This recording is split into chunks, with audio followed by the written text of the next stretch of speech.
Welcome into KC Sports tonight on what ended up being an unlucky day 13 here at Chiefs training camp. About 45 minutes into practice, fans were asked to evacuate. It took about 5 minutes or so after that, and players followed suit, headed up the hill for the day, and finished practice indoors today. Neal, top takeaways from the day: a little bit of good, a little bit of bad, a little bit of ugly. The most memorable things of today was the fact that for like the second or third time of this camp, we've seen a crowd get here, get situated. They got all their kids here, and they had a good hour or so. Yeah. But then suddenly they are announcing, we got to go. There's lightning, and you know, we got kids, and you're a mile from your car. It can be a little frightening. So that was a takeaway. Travis Kelce talked. You're going to see a lot of that coming up on Channel 5 during the day. And the third thing is this.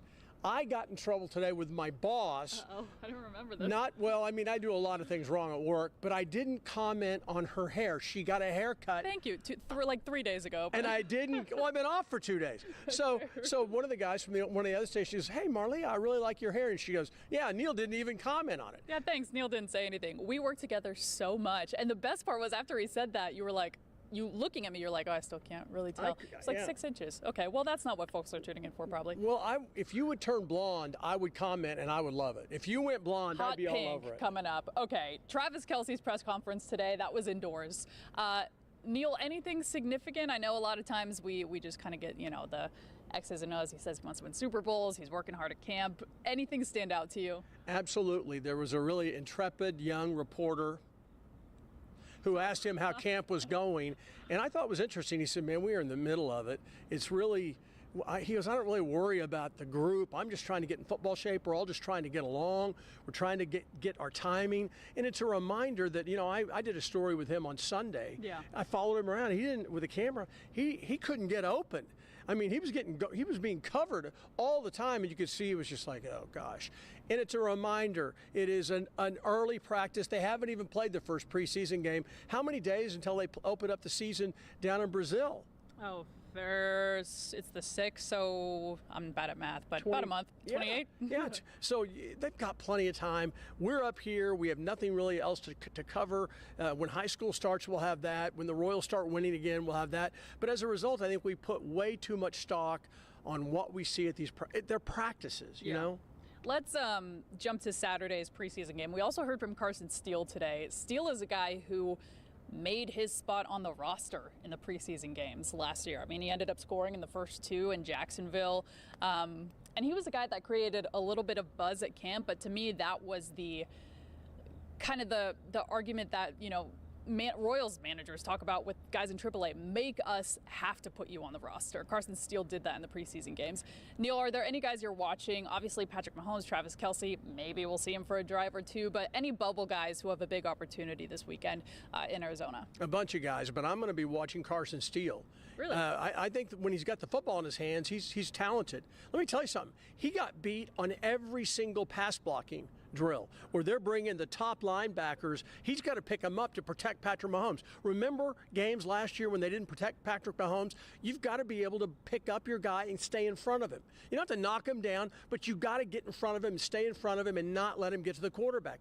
He got whipped every possible way. He got hit and pushed in to the quarterback by Leo Chanel. He got beat around by the middle linebacker. He had problems on every rep. In fact, I think they put him in more than the other guys because, hey, let's just get going. That'll be something I'll be looking for, is the pass protection in general on Patrick Mahomes. That means the left tackle, the left guard, 2 guys who were not starting in those positions last year. We want to see how they do. We want to see how the right tackle fares. Is Patrick Mahomes, are the quarterbacks going to have a clean pocket where they can execute the offense? So I'm going to be looking at all of those guys, including Carson Steele, to see how they do with blitz pickup and protecting the QB. Neal, you've covered the Chiefs in every year of Andy Reid's tenure, so you kind of know how these preseason games go, kind of how he balances out playing guys. Josh Simmons, the rookie left tackle, how do you balance, because a lot of starters, heck, a lot of teams don't even play their starters. The Chiefs have, given them a drive or two. How do you handle this with Josh Simmons, a guy who, A, is expected to start at left tackle, is a future of the franchise kind of guy, is still recovering. He's 100%, but he did have the patellar tendon tear recently. but he's also a rookie who, needs valuable reps. Where do you see him kind of factoring in? I'm not one to question Andy Reid very much because he's so good. Yeah. He's so good. He's not perfect, but he's so good. But I think that if you look back at last year's preseason, the fact that he just anointed Kingsley Suamataia, the rookie from BYU, as the starting left tackle. He's our guy. He played, I think, one series with the starters and then pretty much sat out. He needed snaps. Right. And I think that it's easy to complain in hindsight, but I do think, looking back, that is a mistake.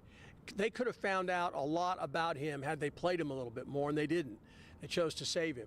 I think that they got to put their rookies in there and give them a chance to play and find out what they got. They need to have Kingsley in at left guard. Can he play left guard? We think he can. The Chiefs think he can, but can he win the job? So I think okay, he's a starter.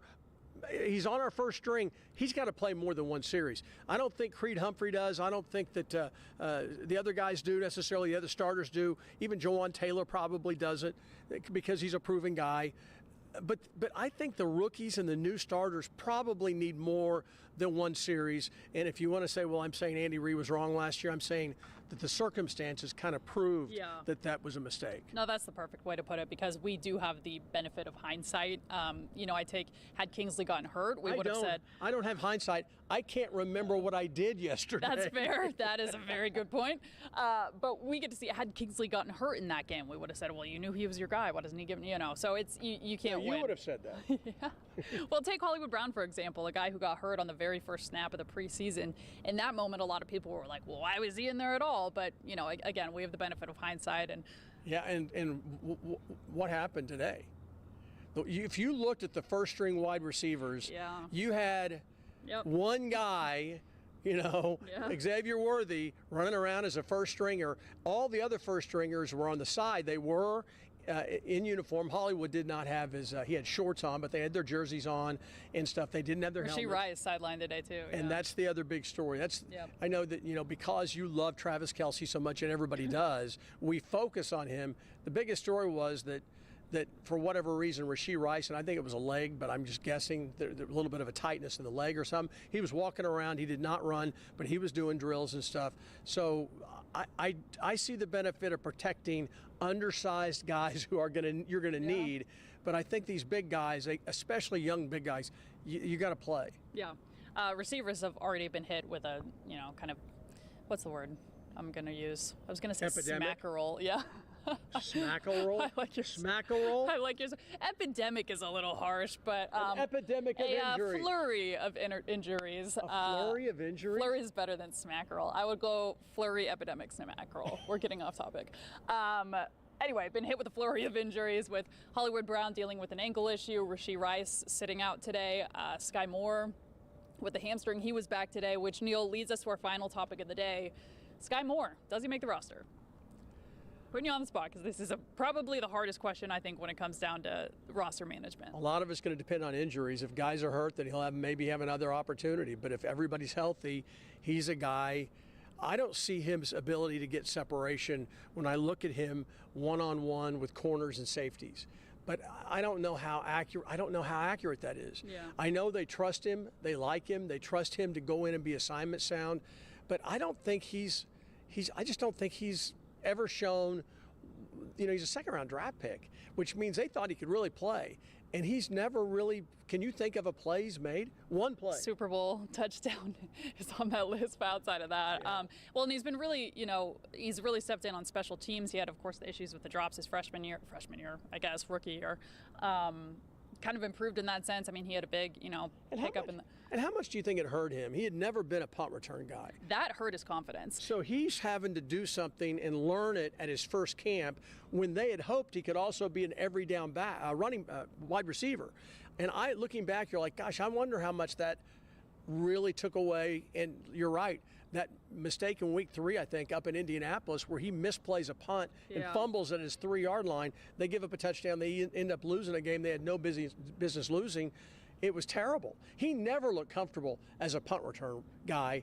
And so that tells you that had to take away from his ability to integrate into the regular offense. And that was a storyline that season of his confidence kind of diminishing after having a number of those muffs. Do you remember what it was like in junior high when people would come up and go, "You're not going to believe I was walking down the hall and I saw these two people." I was standing while you were outside eating ice cream in the car, and I was inside waiting for the press conference to start with a wet piece of equipment because I forgot about it and left it out in the rain. But, you know. I was wondering why that was wet. I was carrying it over here. Well, yeah. I forgot about that. Yeah, I didn't mean to mention that to my boss. Yeah. I watched Patrick Mahomes, and we're so close. You know, we're right there, right behind him, behind glass, so we can't hear what they're saying, but we can see him. So I'm 10 or 12 feet away. Mahomes comes down and talks to Royals. And he's talking to Jalen Royals. Yeah. He's the wide receiver, rookie wide receiver. He's in there going, "Okay, you're going like this. You've got to break out. Man, you got to break out. You've got to get it out." I could see what he was saying. And Royals like, "Yes, sir. Yeah, okay." And I look at stuff like that, and it's a reminder Mahomes is getting guys ready. He sees this guy can help us. And that guy can help us. And he'll go downfield and talk to him. Doesn't yell at him, but he'll be talking, he'll be pointing a little bit, telling him, "Hey, when they're inside, you got to run that route outside," or whatever they're saying. But I thought it was fascinating, and it made me wish we weren't allowed to video, but I thought it was really neat. Kind of like junior high school. That was a cool moment. It made me think of in the press conference today with Carson Steele, how he was talking about last year's camp versus this year's camp. Who asked that question? Was that you too? Yeah. Man, you're killing it today. He was asked about last year versus this year, and he said kind of the jitters are gone because last year you get into a huddle and you look around and Patrick Mahomes and Travis Kelce are in your huddle, which you don't think about it like that for guys, you know, an undrafted rookie free agent. Is he going to make it? Carson Steele, I don't think they keep a fullback, and that running back room is competitive. You got 3 running backs. Yeah. That's the difference. Yeah. 3 guys who can play. Yeah. And he's a fullback. I was for having a fullback. I think. Yeah. But I'm only for having a fullback if the fullback can block. Yeah, yeah. And he had those fumble issues last year as well, which ended up kind of knocking his stock down a little bit. Time will tell. We have till the 27th for this roster to be cut from 90-ish, where it is now, to 53, and should see some of those cuts after this weekend. You did a great job today. You were able to, with your, I assume your camera phone, record people leaving camp, and you got it on the thing. They need good hot weather. I know everybody hates hot weather. Andy Reid and those guys, they love hot weather to get guys ready. They are, as they were walking up that hill, and they're about halfway through practice today, and now they have to walk up this hill. And Mahomes is no idiot. He and a couple of guys ran over and got on a golf cart. Carts. And they rode up on a golf cart. So you see his whole offensive line is walking up this hill. These are big men. And they're in the middle. And now they're going to have to shift inside, which is stuffy as all get out. And they're wet. And, you know, so I think that they could use some good. Luke, they need hot weather. I'm saying to you, Warren Sears doesn't come through for me anymore. I'm telling Luke with a K, we need hot weather up here at training camp. I imagine they should get that in Arizona on Saturday as well. That will do it for us here on KC Sports tonight. Thank you so much for watching, and we'll see you back here, same time, same place tomorrow.